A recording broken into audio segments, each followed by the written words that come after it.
In this video, we're going to show you some of the most heartbreaking and shocking moments when grieving families confronted the ruthless killers who robbed them of their happiness and peace.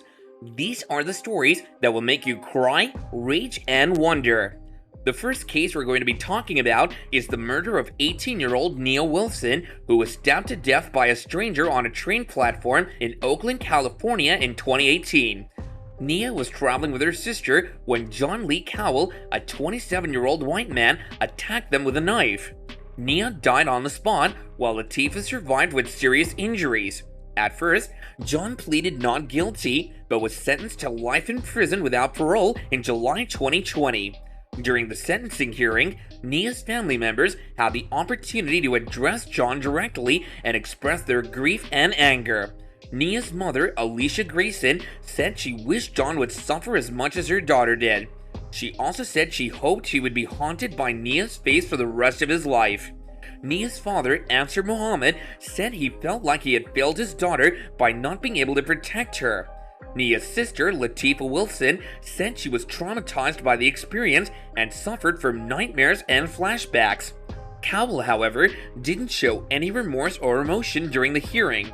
He didn't look at the family members or speak to them.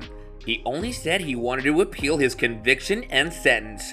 The second case is about the murder of 14-year-old Grace Mullane, who was strangled to death by a man she met on a dating app in Auckland, New Zealand in 2018.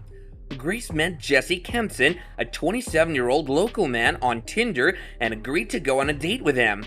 They went to several bars before going back to his hotel room, where he killed her during sex.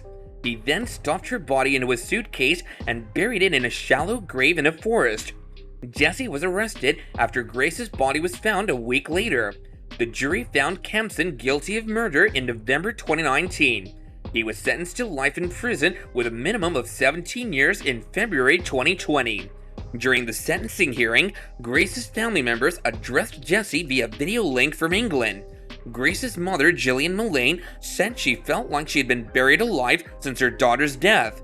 She also said she hoped Kempson would spend his time in prison reflecting on his actions and changing his behavior. Grace's father, David Mullane, said he was tormented by the thought of his daughter's last moments and the pain she endured. He said, "You have ripped a hole in my heart, one that will never be repaired." Jesse didn't show any emotion while hearing the grievances of Grace's family and stood cold. The third case we're going to be talking about is the murder of 22-year-old Botham Jean, who was shot to death by a police officer in his own apartment in Dallas, Texas in 2018. He was sitting on his couch eating ice cream and watching TV when Amber Geiger, a 31-year-old white officer who lived in the same building, entered his apartment by mistake, thinking it was hers. She saw Botham and assumed he was an intruder. She fired her gun twice, hitting him once in the chest. He died on the spot. Amber was arrested and charged with murder. The jury found Geiger guilty of murder in October 2019. She was sentenced to 10 years in prison after that. During her trial, Botham's family members addressed Geiger directly in court. Botham's mother, Allison Jean, said, "You took my life away from me." Botham's father, Bertram Jean, said he struggled to cope with his son's death and missed him every day. He said, "How could we have lost Botham, such a sweet boy?" Botham's brother, Brent Jean, said, "I don't want to say twice or for the 100th time what you've done or how much you've taken from us." He also said he forgave Geiger and wanted her to give her life to Christ. He then asked the judge if he could hug Geiger, which the judge allowed. The two embraced for several seconds while Geiger sobbed and thanked him. Geiger looked at the family members and spoke to them. She said she was sorry for what she did and that she wished she could take it back. These aren't easy stories to tell, but they're important stories that remind us of the value of life and the power of love.